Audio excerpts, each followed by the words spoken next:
Good morning, everyone. Welcome to Manitou Bawateg campus of Seven Generations Education Institute. Ogima Benez Indigo, Brent Tukani Indigenous. I'm Brent Tukani. I'm the CEO of Seven Generations Education Institute. I'm honored here. It's an honor here being here today for this announcement.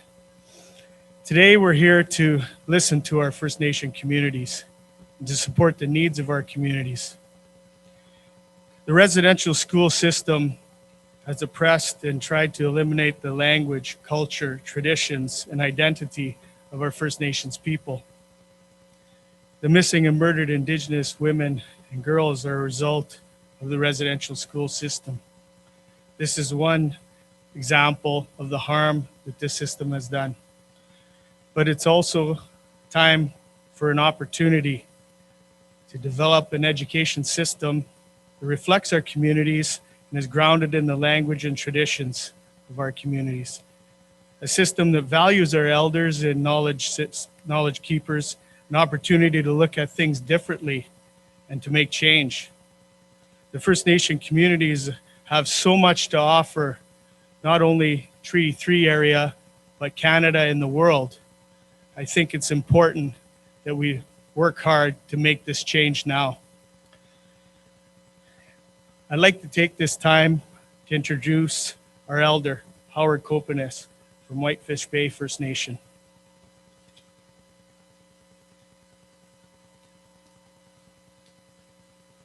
Bonjour. Good morning, everyone. Just before I go into the ceremony, I'd just like to say, coming together today here is a very, very special day for the children that have gone through the hardships, the families. Coming here today to work together and go forward in balance amongst one another and amongst creation is a very, very powerful thing for all people. So I would like to say again, miigwech, and I'll speak in my language, and also I'll share a children's song for you that have been passed to the people. Aha bojo, yo nigabundigo, shugumina hako ebines, minam squatte. E makwageni dote, miteo gani geni donde, nimiteo, chive miteo. E anishnamina oma, nogom oma gipwe. Kipiga gochimigo anoma chiwi so kazo ano inongom sabe me stige atagoe. Kaniga boita going. Woige oma tenange at kaniga boita moat. Oe sinongo me komunikaso atagoe sabe no kitabe no chimina ni goe teotana. Agi pije kitimagi ayat. E bege so manongo manoje baba sakuitoing. Oegi gain. Oen sit tatin. Oege minana gitoin. Oege kinoigain. Oe tiniganing soe tinije. Je biskutse inake tinije mosata mink soe gegin gijoe dagozinina. Ngoege gawichi amango asongo upskiete nangitwa. Aha geget hapitis nagat nongom oe. Nibiuge goejo tisigoisit. Agab matizit. Je got the semi always say je bagasen magwa nongo magwa. No ase maje bagi me on bab samo wa oe. We so koya to we ni oe. Chip mit no toan. Meet the soe je mami quenjige ngogoya. Ngoya benoti oksa. Mize ba bambe itiat. No ege si joinda goseat sige no amigo nyayan. Ka esi joshko na moindwa. Aha mi so ege me ma chairman oe. Oma we chip me ba bisinda go izing. We ni chip me enemy go izing. Aha.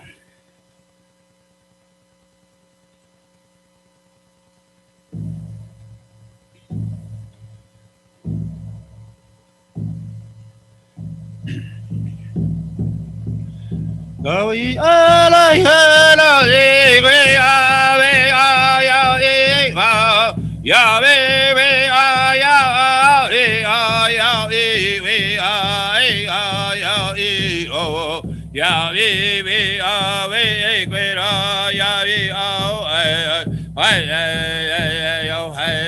oh Hogo Epinochi Ogata Minoat Hono we homi gonian ya iwi ave gwera ai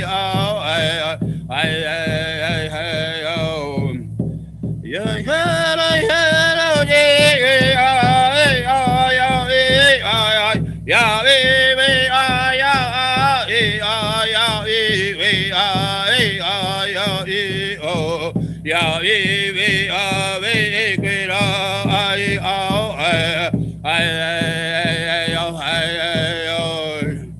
Ogo Epinochio Gata Menoat Honoe Homi Gonian Ya Ibi We Equira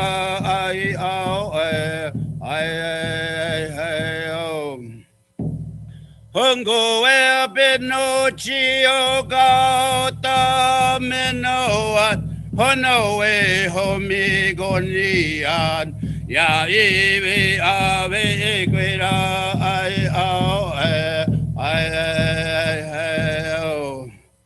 aha misonagenin ekosichigean aha bebe kangein tagois genen migois genin mavi so kazoan aha misogna aha igwech oh.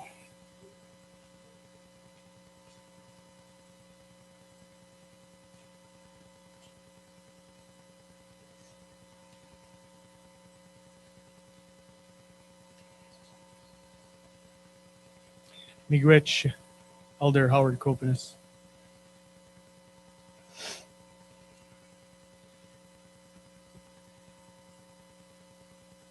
I would like to take this time to introduce Premier Doug Ford.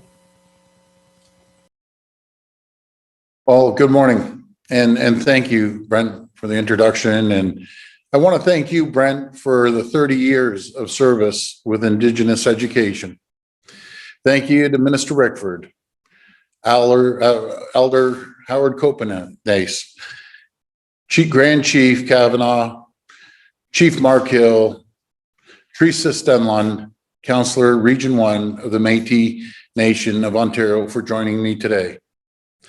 Like all Ontarians, I was heartbroken by the tragic news that a burial site had been found at a former residential school in Kamloops, British Columbia.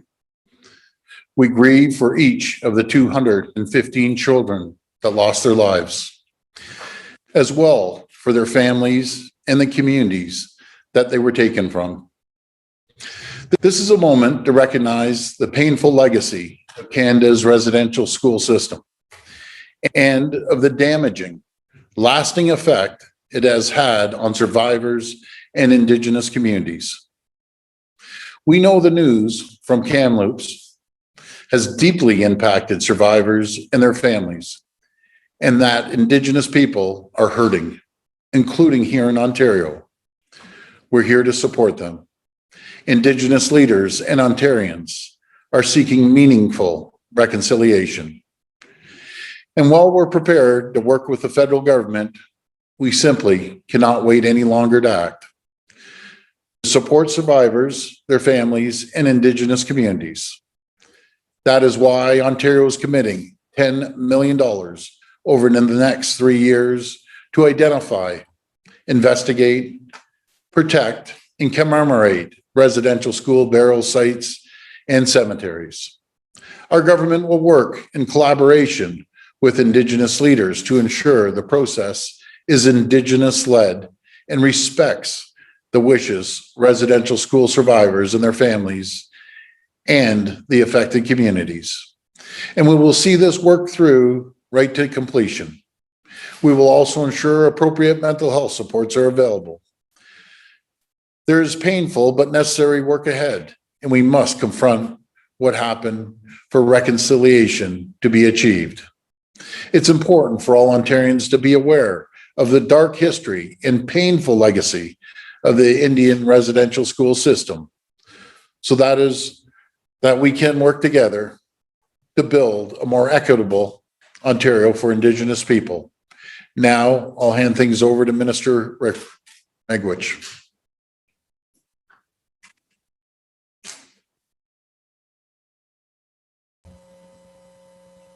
Well, thank you, Premier, and I want to thank you for your leadership and your confidence to proceed with this important announcement today. I also want to thank my cabinet and caucus colleagues as we rallied over the past couple of weeks to respond to one of the most horrific events as part of Canada's darkest chapter in its history.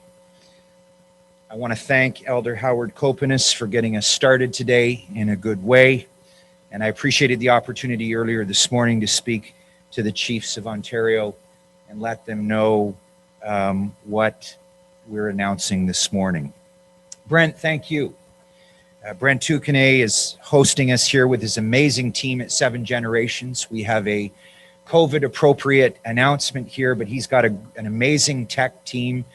And this institution really is the face, the complexion of a modern Indigenous education. And Brent, you've led that charge for a long time, and we think it's appropriate to be here today. The discovery last month of the buried remains of 215 Indigenous children on the grounds of a former residential school in Kamloops, BC, left a searing reminder of the horrific legacy of Indian residential school. It was something that all Canadians responded to, motivated by their grief, calling on their respective governments to take action. I wish that I could say that this was an anomaly and such news will never happen again. Unfortunately, it may not be the case. Preliminary work done here in Ontario by the Truth and Reconciliation Commission has already identified 12 locations of unmarked burial sites in Ontario with varying levels of certainty and detail. We know there's likely more to this story. The Truth and Reconciliation Commission has done important work to bring the truth to light, but we have more work to do. And in searching for these sites, we know that these are reopening wounds, some that have never healed, frankly, and bring painful memories to the surface. That's why it's critical that any search and recover efforts are community-led, led by Indigenous people, and supported with respect for community protocols and the diversity of cultural practices across Ontario. It's why today I'm proud to be joined by the Premier to announce that our government is investing $10 million to support the necessary work guided by Indigenous elders, residential school survivors, and community leaders. Let me be perfectly clear to the people of Ontario today. Each phase of this work must be and will be guided by Indigenous communities, Indigenous leaders, and Indigenous organizations, as well as Metis. And we will ensure that ongoing culturally appropriate mental health supports are available immediately to survivors and affected families and communities at every step of the way. A special shout out to my colleague, Minister Michael Tobolo, who has made great strides to bringing culturally responsive, Indigenous-focused mental health supports, in particular to Northern Ontario and isolated Northern Ontario in cooperation with the Metis Nation, to provide us with a strong foundation and leverage to deliver wellness support to communities in every region of the province as we endeavor to do this program together. If warranted, we will use the resources that the province has at the request of Indigenous leadership and ensure that not only our technical expertise, our capacities in forensics and pathology and mental health support are leveraged, but those of independent providers, many of which are already working with some communities and some groups on the remediation and recovery of known, unknown, and unmarked burial sites. If you'll indulge me for just a moment, I want you to know about my own understanding and experience of the intergenerational trauma inflicted on survivors, community members, and their families. After living in isolated and remote First Nations communities across Canada, most of it here in Northwestern Ontario, I have unfortunately seen the long-lasting impacts of Indian residential school.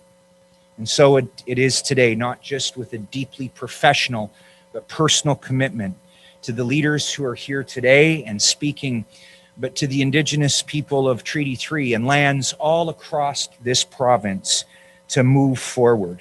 Indigenous communities have waited too long for action to bring justice to the little ones who didn't make it home from school. Our government is proud to come to the table with funding and a plan to make real progress in the search for these children, to bring justice and closure to Indigenous communities across the province. It's important to acknowledge that we are not starting from scratch. Existing provincial records and survivor testimonies from previous inquiries will be honored as we move forward, helping us to inform our next steps and minimize the re-traumatization of survivors who have courageously shared their truth. Work of this nature is specialized and technical. We will be working in partnership with survivors, elders, leaders, and communities.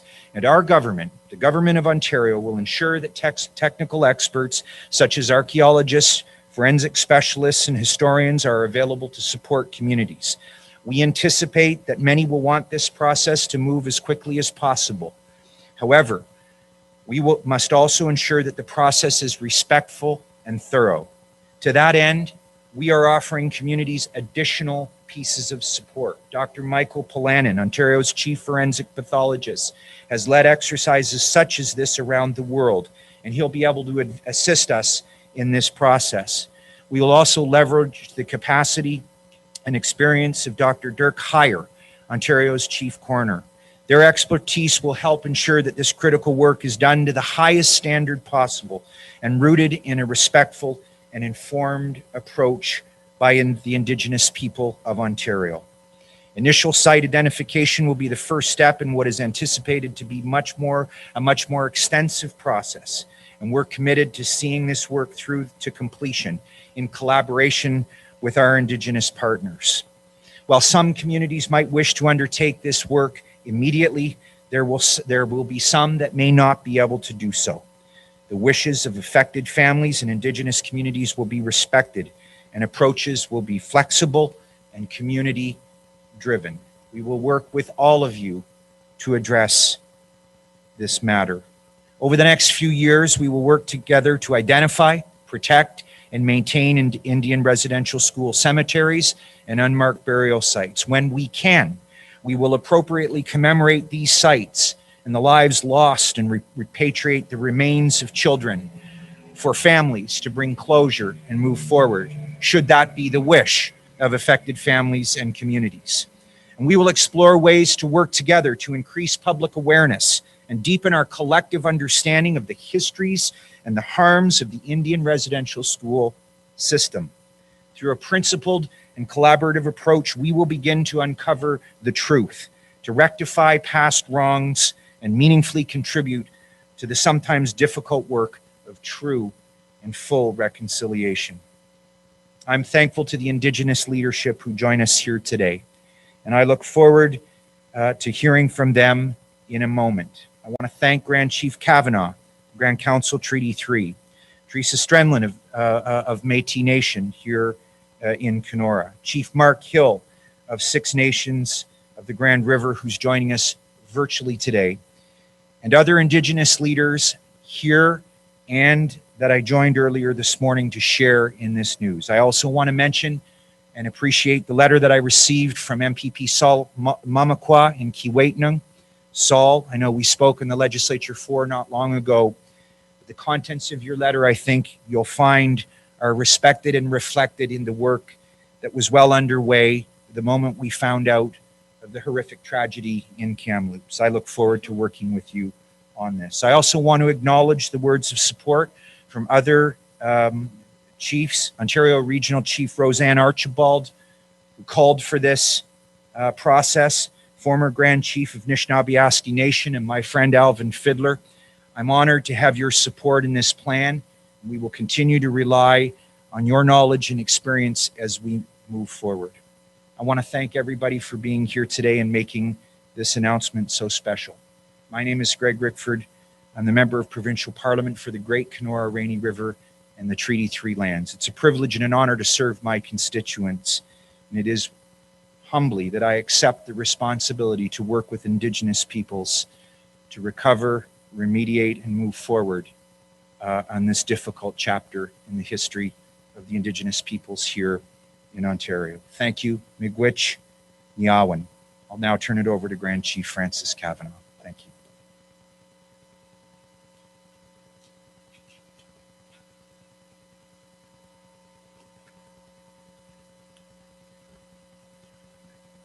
Morning, everyone. To Miigwech, I'd like to thank our Honorable Minister, Greg Rickford, for introducing myself, also inviting me to take part in today's announcement. Son kami genang digo, kebe asige nenege gimas kinak, ke squatte gabo, ke oe nimiteo iso in Josh.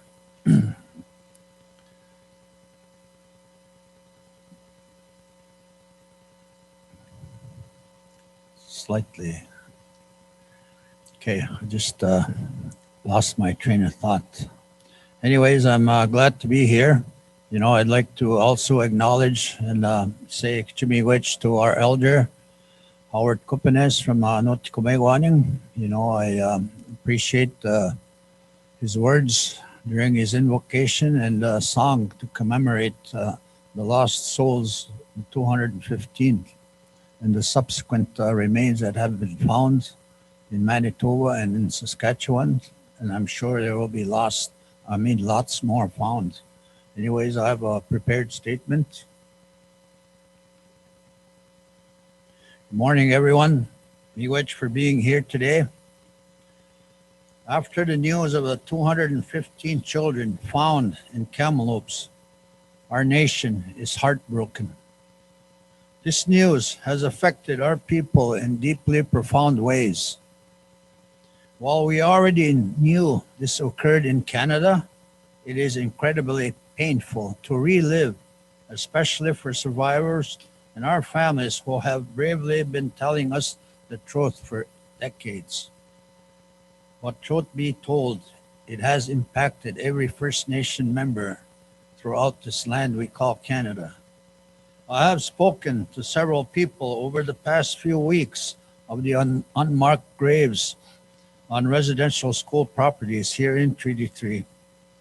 I have also heard of a desire to search for our children, to bring all of our children home. Survivors have told us firsthand of children being buried in secret off school grounds or even cremated. We can work to locate these buried on school grounds and the surrounding areas. I have had early discussions with elders and knowledge keepers as to how best we can conduct this effort. It is important that our efforts are done in a proper way to respect the spirits of the children.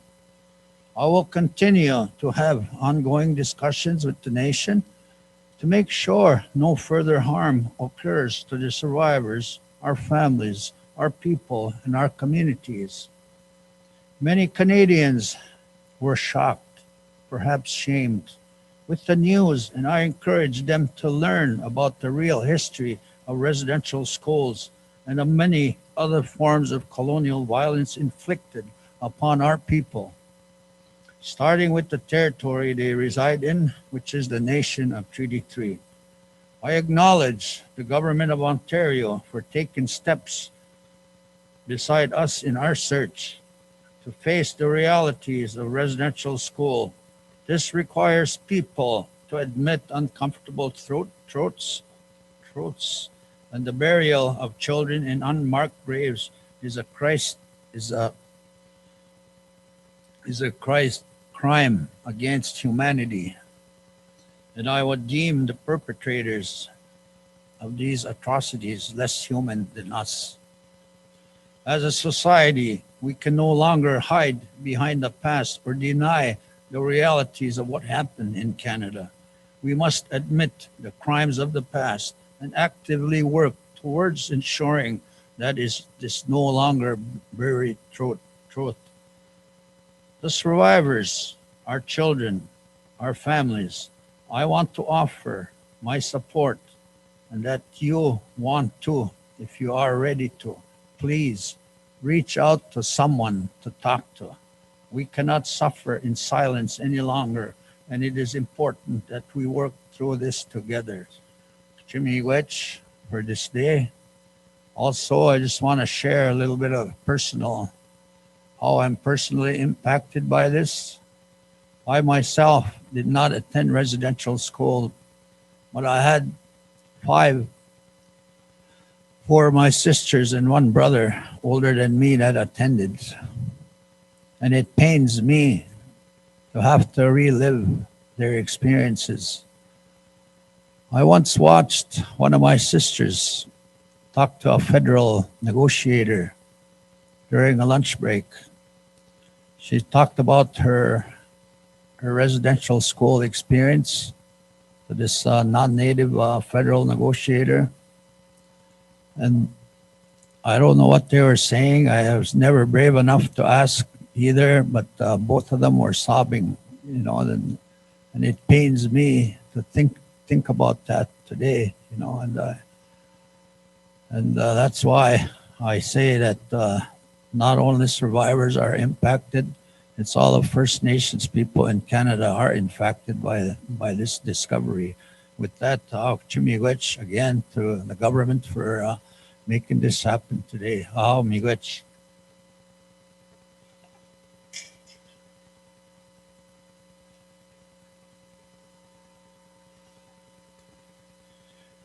Miigwech, we'll get you to Kavanagh for those words. Powerful. I'd like to introduce Regional Councillor for the Northwestern Ontario Métis Community, Teresa Stenland.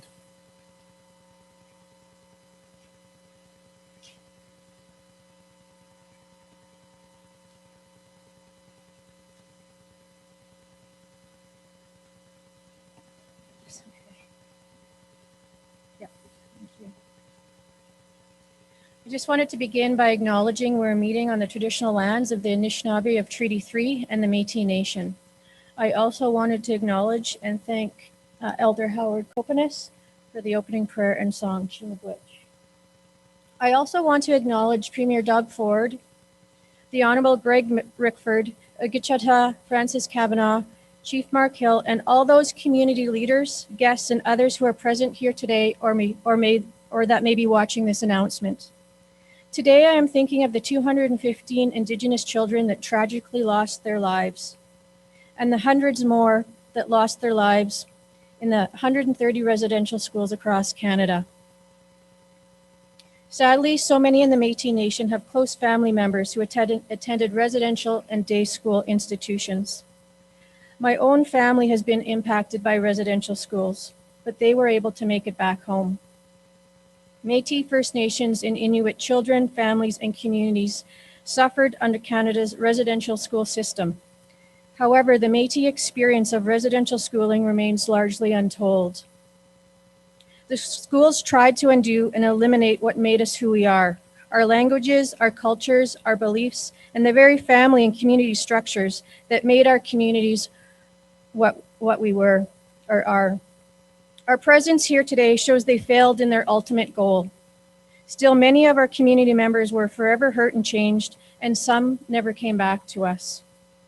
Premier Ford, Minister Rickford, your announcement today of an initial investment of $10 million over 3 years and a commitment of immediate funding, which will be guided and led by Indigenous decision-making, is another step along the reconciliation and Ontario's commitment to establish strong, collaborative, and mutually respectful relationships with Indigenous peoples in Ontario. It acknowledges the huge negative impact these schools had and continue to have within our communities, and it charts a course of action to begin to address them. Thank you for your commitment to the Indigenous peoples of Ontario. Minister Rickford, I'd like to present these moccasins to you on behalf of the citizens of the Northwestern Ontario Métis community, as a gesture of appreciation for walking towards reconciliation. So, miigwech. Merci, Marcy, miigwech. Thank you.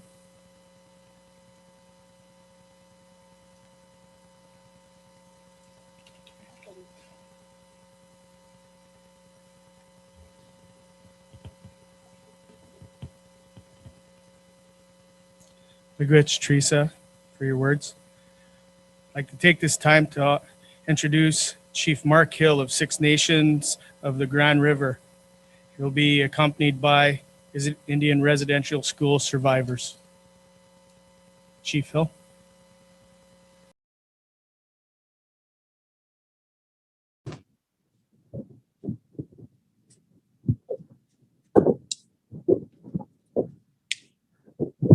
Scano, Sego, and good morning, ladies and gentlemen, and welcome to Six Nations of the Grand River Territory.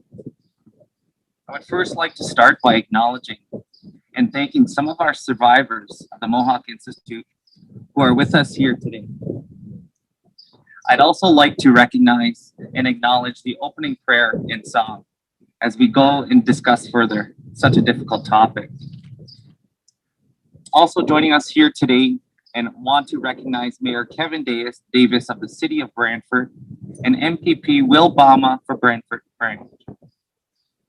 I want to take a moment to bring a historical reality to life. Imagine your home life with your children.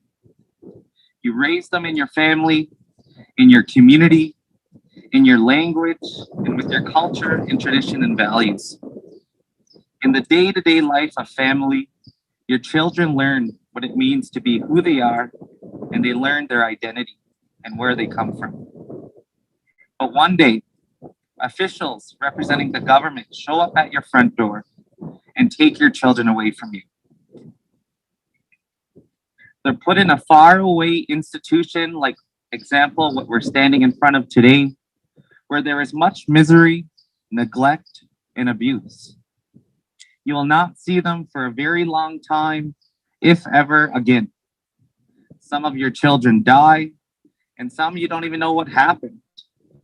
Their bodies are not brought back to you, but instead they are buried in unmarked graves, and you never again know what happened.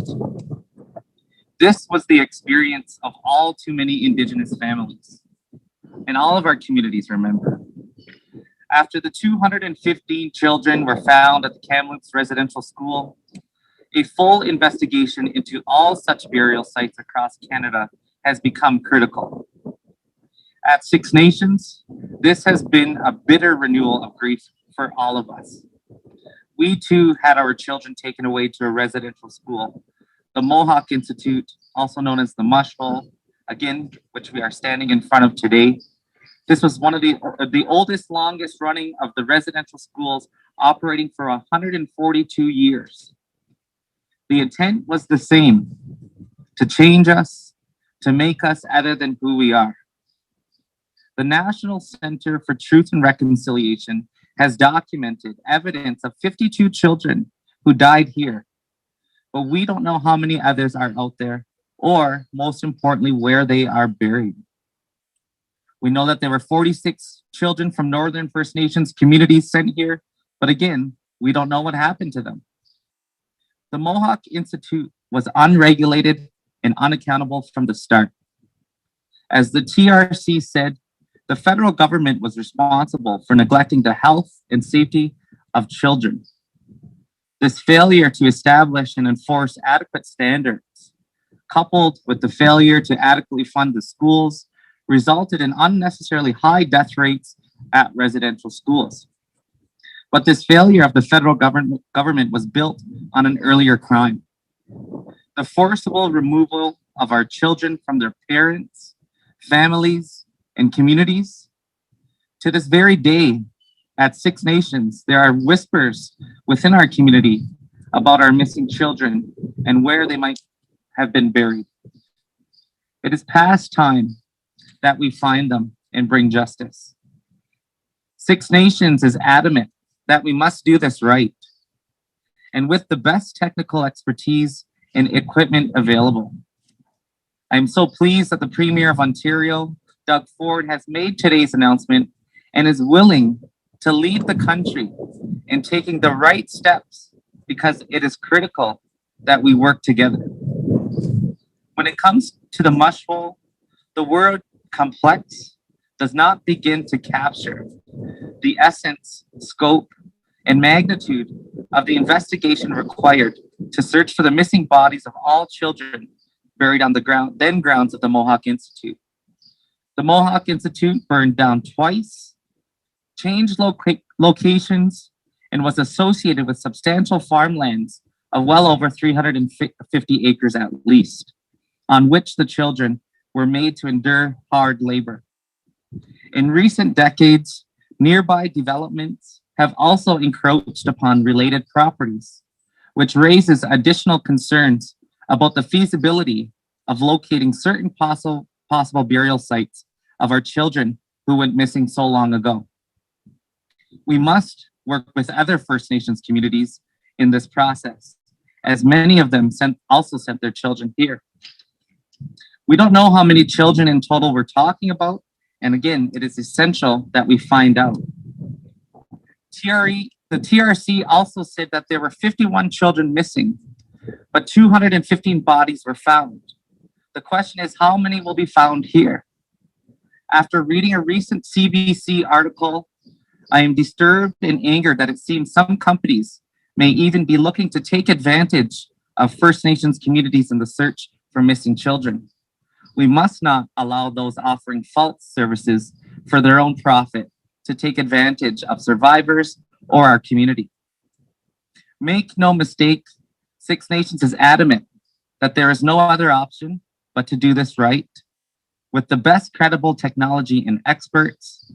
And again, they must be led by Indigenous communities and survivors.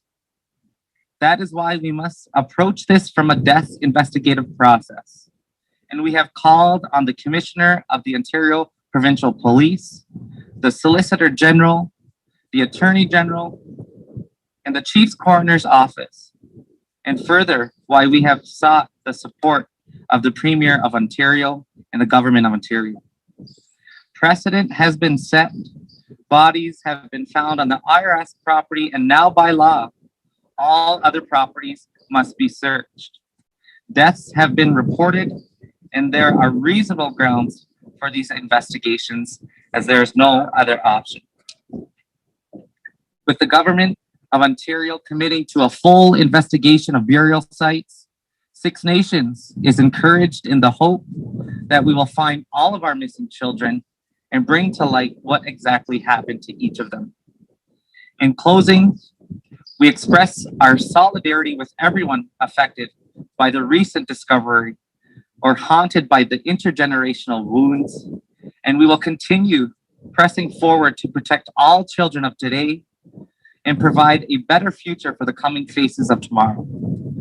I commend again Premier Ford, Minister Rickford, and all of our partners. And finally, I would like to again say nyawa to all of our survivors for being with us here today. We honor you, and your courage has brought us all together. We cannot skip justice and just go straight to commemoration. Commemoration is important, but that is not why we are here today. We are here to seek truth in the pursuit of justice and that every child matters. Thank you, and Yahweh.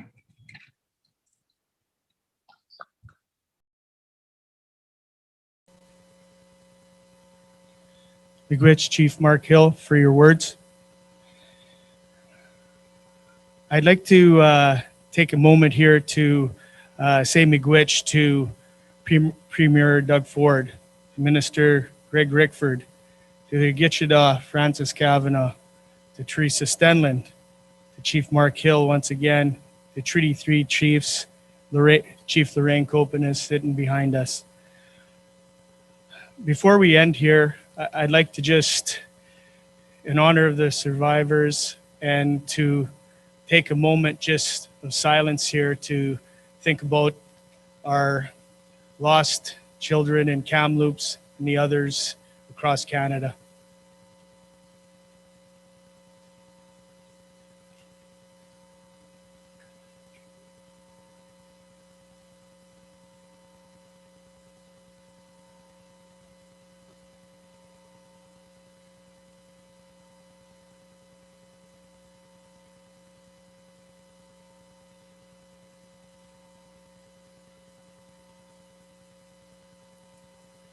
Miigwech. I'd like to introduce Elder Howard Kopanes for a closing prayer.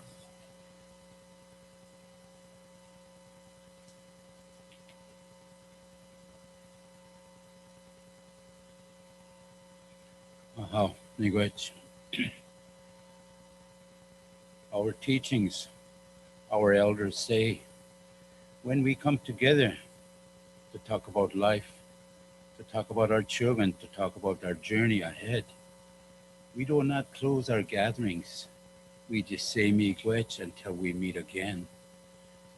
And it's one of the teachings that has been with us for many, many generations. So at this time, I would just like to share with you a miigwech song that will help us to remember today and also go forward in a good way. Aha, miigwech song.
Aha, miigwech. Oh.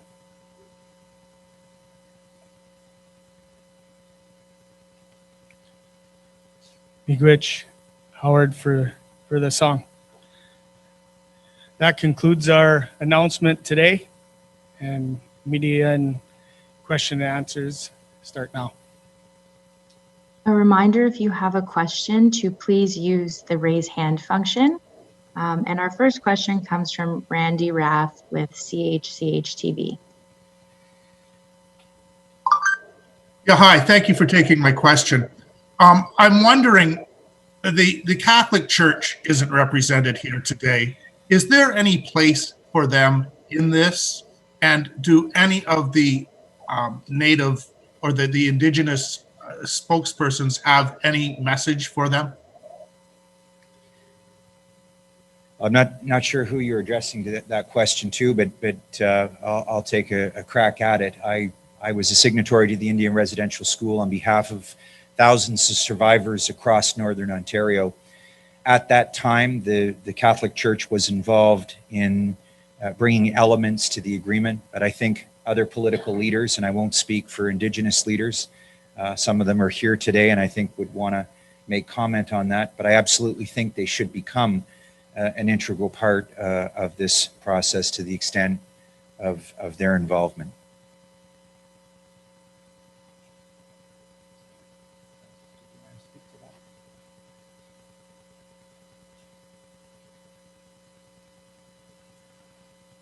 Which, Greg, I guess from our perspective as First Nations people, I believe that the Catholic Church needs to come forward and make efforts to bring the Pope to Canada for a formal apology to all First Nations across Canada. I believe it's incumbent on them to do that. You know, like I said before, and for me, it's very painful to be up here talking about what happened to our people. You know, there's going to be more remains found. I'm certain of that. And the perpetrators, even I've been reading different accounts from people that are still alive and in pain, being re-traumatized and stuff like that. they still see their perpetrators who are still alive, and still they haven't been accountable. They haven't been made accountable for what they've done, in creating some call cultural genocide. But for us, it's genocide. That's what took place. They wanted to wipe us out. That's why I say those people that did these atrocities, they were very dehumanizing. That's why I say, to me, the perpetrators were less of a human being than us. That's what I believe in. I mean, why would another human being do what they did to our children, to our people? They need to be held accountable. They need to come forward and try bring the Pope to come about and make that official apology to the people of First Nations of Canada. With that, Dr. Miigwech, for allowing me to say a few words. Ahaw Miigwech. Randy, do you have a follow-up? Yes, I do. I'm wondering if if criminal charges, clearly horrific crimes took place in these schools. Do we anticipate any criminal charges to come out of any of these investigations?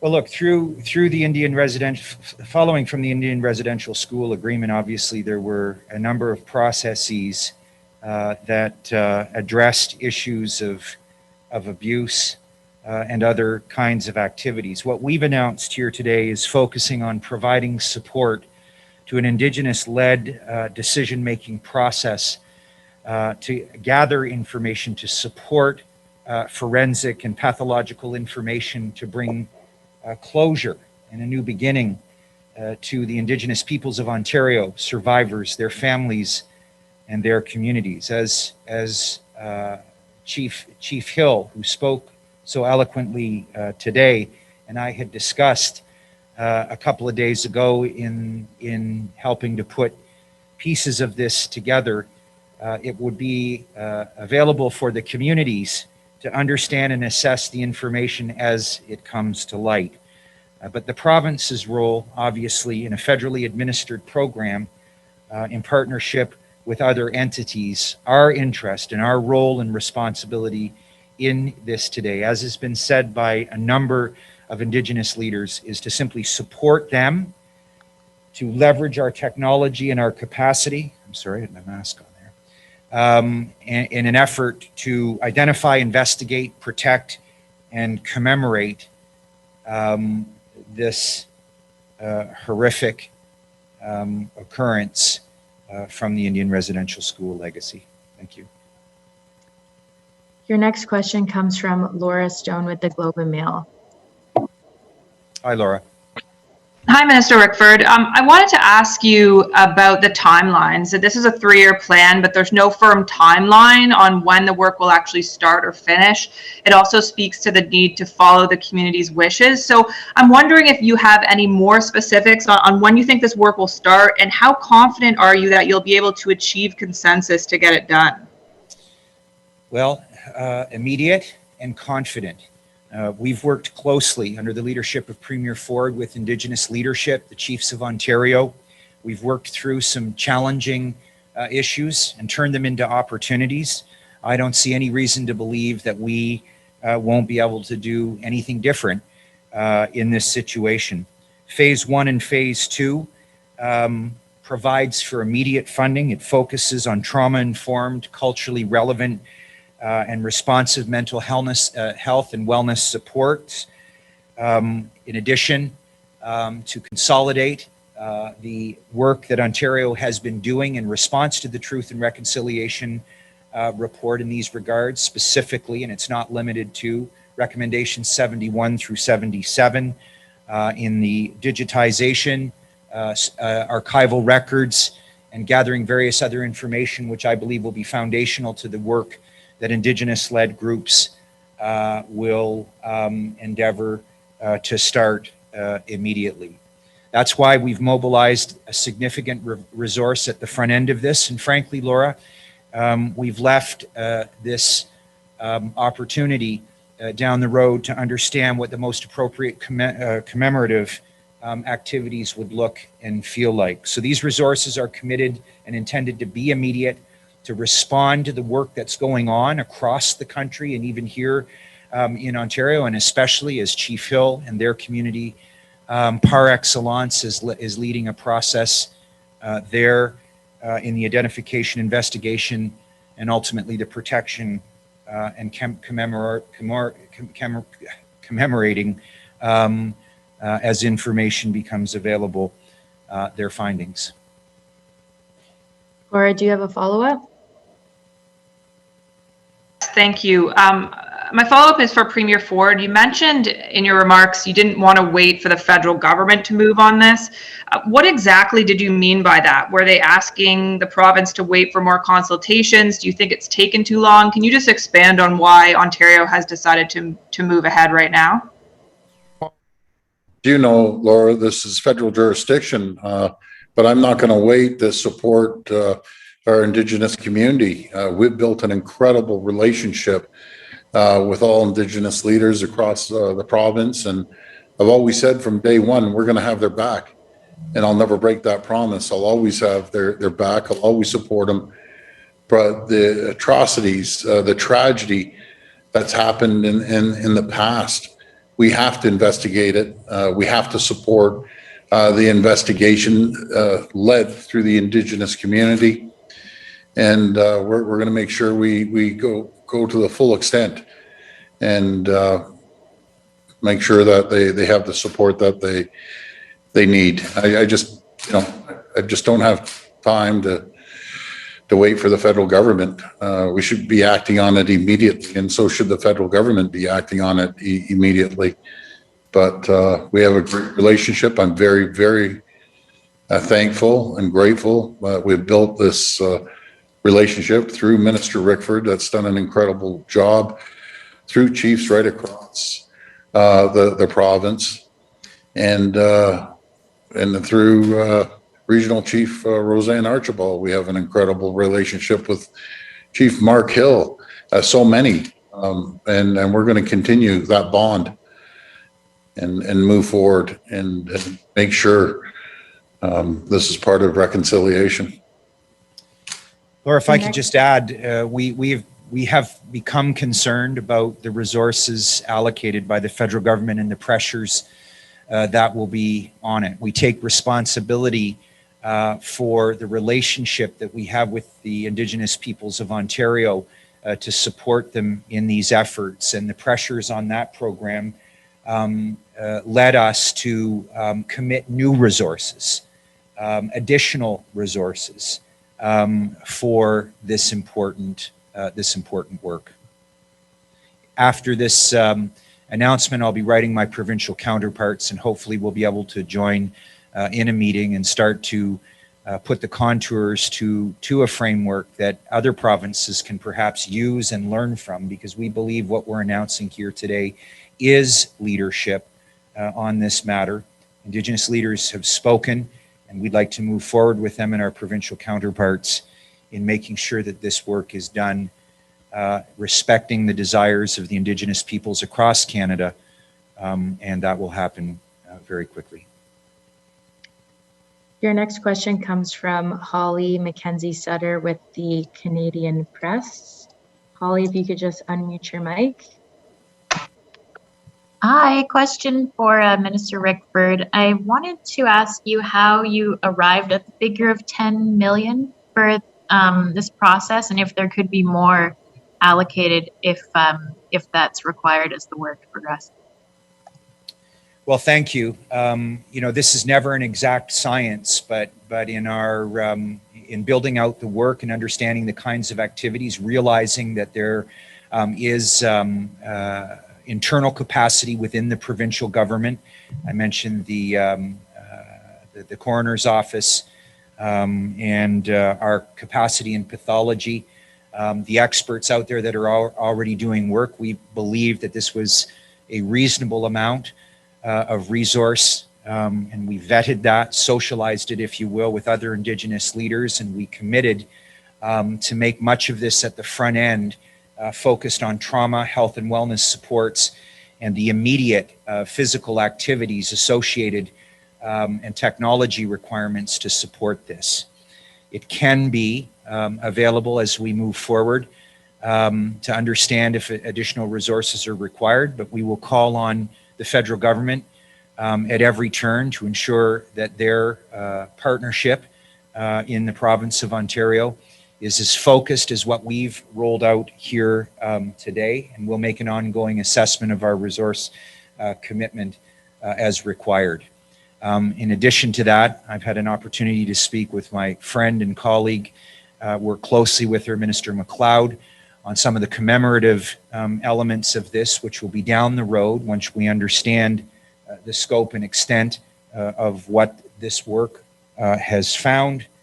As difficult as that is to imagine, I thank Minister MacLeod for her leadership and desire to work with my ministry where other resources may be committed as part of Ontario's heritage. Thank you.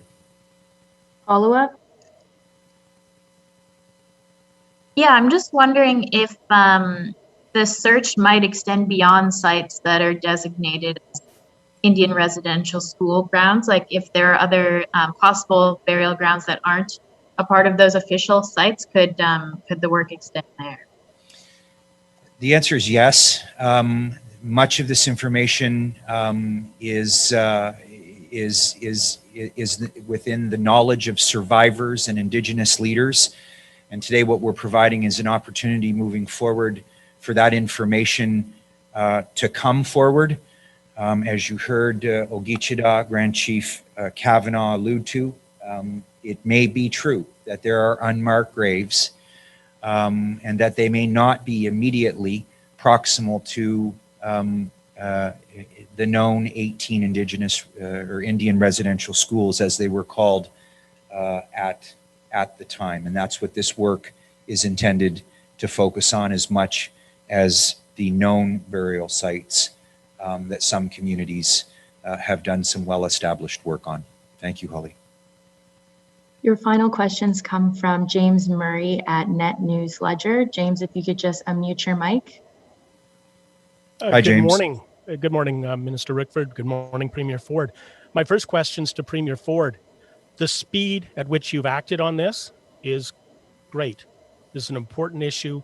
It's good to see Ontario taking leadership. There's two other areas where Ontario may need to be taking leadership. The first one is in the community of Kashechewan, where the number of people with COVID is skyrocketing. And is Ontario prepared to step in and do some more work in Kashechewan? Absolutely. Dr. Tian has done a great job in vaccination of remote immunity. We move quickly on that as well. And I want to thank the people from Orange and the leaders throughout First Nations communities when we flew in there.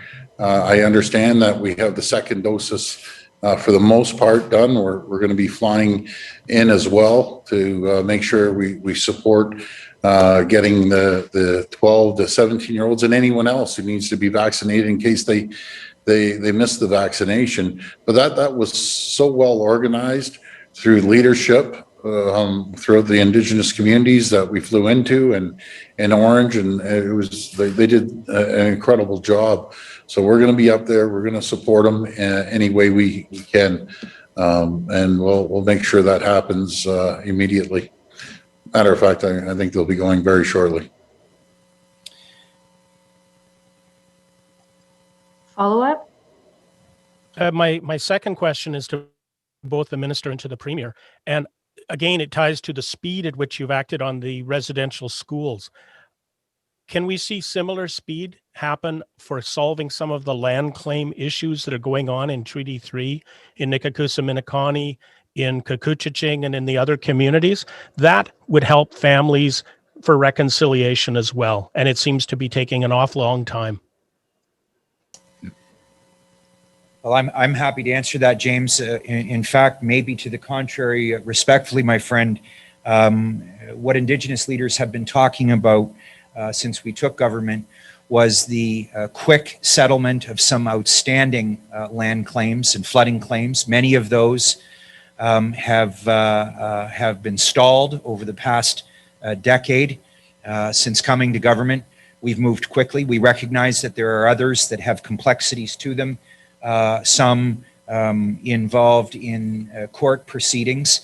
But we've made a commitment, and it's been clear, and we've delivered to Indigenous communities across this province in an unprecedented way the resolution of many land claims, some of them very large scale. The Williams Treaty comes to mind, something that I had worked on in my previous chapter as a federal member of parliament for Kenora, and working with Indigenous affairs federally, and my regional responsibilities as a minister here in Northern Ontario. We're committed, and we will continue to work on these processes expeditiously, and as you said, bring closure and reconciliation with respect to land-based